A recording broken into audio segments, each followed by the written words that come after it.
Matthew Broderick, Laurence Fishburne, and Mark Ruffalo were just some of the actors speaking out about the proposed sale of the West Park Presbyterian Church on the Upper West Side Saturday. This is one of the last pieces of Romanesque architecture left in New York City, but it's also emblematic of a bigger fight that we're having here in New York City, and that's between the culture of New York City and development. This is not only a beautiful church, but it's also a beautiful community art center. The church is owned by the West Park Presbyterian Church and was deemed a city landmark in 2010.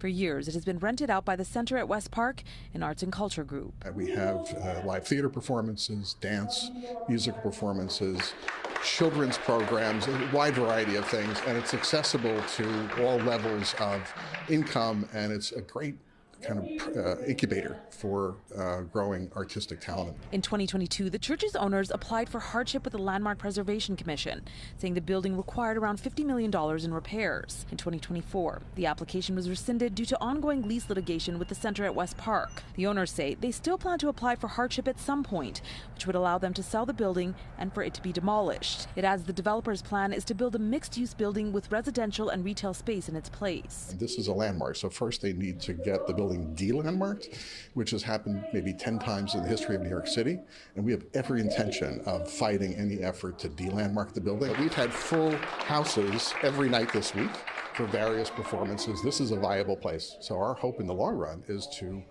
acquire the building if we can, raise money to buy it instead of having the church sell it to a developer who would demolish it. We have reached out to the West Park Presbyterian Church and are waiting to hear back. But on its website, the church says it did not make the decision to sell the building lightly, but can't afford the cost of upkeeping the structure. It adds a potential sale would include a 10,000 square foot church-owned space for arts and community activities, along with worship.